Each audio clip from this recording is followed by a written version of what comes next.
Hey, Mark in the minivan. How are you? God bless you. Or not, whatever you prefer. Yeah, it's one of my boys' bikes. I think that's Harrison's bike. Emily took him on a play date and I guess left the bike in the back for me to take the bike out. Although Harrison's 11, he should be able to take the bike out of his out of the back of the minivan and put it back in the garage himself. But that's what Daddy's here for. So, anyways, I haven't done it, so it's continued to stay in the back of the van, and here I am at work, and Harrison's bike's here at work with me. So, just to check in with you guys, and no Pearl today, because obviously I'm on a lunch break from work, having some Starbucks.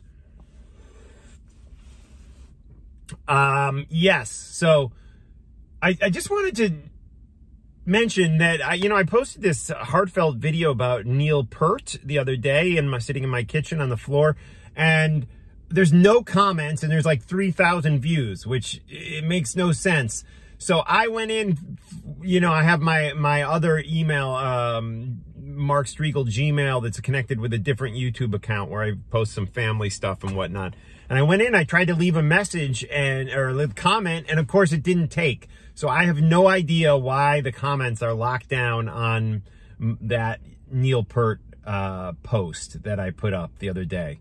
And I spent like 15 minutes trying to figure it out, and I couldn't. So I don't know. I'm curious. Leave me a comment here, down here. Leave me a comment and let me know if the comments are indeed working, and why on that Neil Peart post, for some reason, people are locked out of leaving comments. It makes zero sense, and I spent far too much time trying to figure out the reason why, and yeah, it pisses me off. Anyways, I wanted to mention two great records, the Desert Sessions Volume 11 and 12, which is one, it sounds like it's two things, but it's actually one compilation. Billy Gibbons from ZZ Top doing some great vocals with Josh from Queens of the Stone Age on that. A lot of special guest stars. Wow, I really like it. I think it's a great listen, and it's kind of got that lo-fi, like Ween, Moist Boys, or whatever the hell that thing was, vibe about it. It's kind of lo-fi. But it's still got the Queens of the Stone Age kind of muscle to it, and weirdness. It's fun. It's a great listen, man. I highly recommend it. It's a good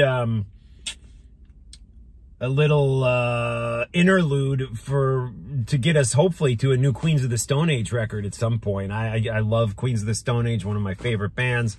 Been seeing them in concert every time they come through the tri-state area here in New Jersey and New York for years.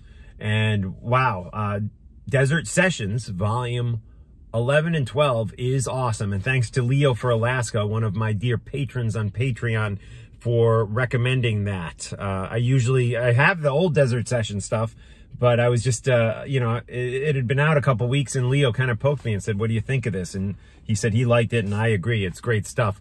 The Who have a new record out, rather new, about a month or so old. And wow, again, great stuff. Kind of recapturing little moments of Who-ness that we remember from the past in new Who music. And it works. Of course, the Who at this point is just Roger and Pete. But, it's all new songs, man. It's great stuff. I love it. It does get a little Pete Townsend heavy as the album goes on. I guess I have like the extended version or something, because I have like tons and tons of songs on the record. I'm like a fan of the old days, like, Who's Next, where, you blow through one side, the next side, and you want more, not leaving a band, not what happened in the CD era is there was more space on those CDs, so bands started giving more music on the CDs, which in theory sounds like a good idea, but it wasn't really, because there were certain albums that would have been perfect albums, but because they were trying to fill up all that space on the CD, became not so perfect albums. And my only little criticism of the Who was, I wish, when I listened to this new Who record called Who, I'm more than satisfied when it's over. However, I like to be left wanting more. The golden rule of show business, leave them wanting more. And yeah, so again, the new Who record, great, but they should have kept kept all the adultery stuff, but maybe lost one or two of the songs that sound like they're Pete Townsend solo songs. And don't get me wrong, I realized, yeah, there were plenty of great songs from The Who that Pete sang lead on, but, you know, we always like hearing Roger's voice with Pete's voice kind of complementing it and adding to the mix. Nonetheless, a great record, especially the first like 6 songs. Wow, they just kick your ass. The Who, guys in their 70s, fucking rocking as hard as ever. And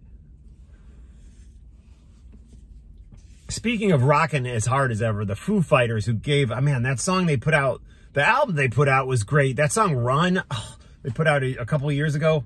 Wow, I just loved that song so much. And my brother bought me that vinyl, and I just wore the grooves off of that thing. And I've seen the Foo Fighters only twice, believe it or not, only twice. And they've been around 25 years. So they're going to do this 25-year reunion tour. Dave Grohl says they got some crazy shit planned for the reunion tour, or not reunion tour, anniversary tour. There's no reunion. It's the Foo Fighters, and they've been around 25 fucking years already. I saw one of their first shows in New York City, and then many years later, I saw them at Madison Square Garden, I think in late 2007, when Pat Schmier first kind of was back in the fold. And I just want to throw this out there. How about adding a Nirvana song or two to the set list? Dave Grohl was his drumming, I realized he wasn't the primary songwriter, you know, or even really the songwriter at all in Nirvana, but he's such a part of that band's legacy. I think it would be such a special thing, and it takes nothing away from the Foo Fighters. They have great songs and can hold their own, but I think it would be so much fun for us Foo Fighters fans to hear not just a medley or anything, you know. And Dave, of course, he played that stuff with Joan Jett, you know, when Nirvana was inducted to the Rock and Roll Hall of Fame. But how about making it a staple of the Foo Fighters set list, a Nirvana classic, for the 25-year anniversary tour? I think that would be great, but that's just me. I realize it's a sensitive subject among people, and probably most sensitive among, you know, Dave Grohl, but I think it'd be great. I think it'd be great. Pearl Jam coming back around. They're doing a tour of 16 dates, which I'm sure that's a lot of work, but it sounds like kind of a little bit of a wimpy tour. I wish they'd tour more. They are playing one night at Madison Square Garden. It's another band I loved back in the 90s, early 2000s, who I haven't seen in years. I'd love to see them again, but I just know how that goes. The tickets sell out for a one night at Madison Square Garden in like 30 seconds, and then people are charging like $2,000 for tickets. Not kidding.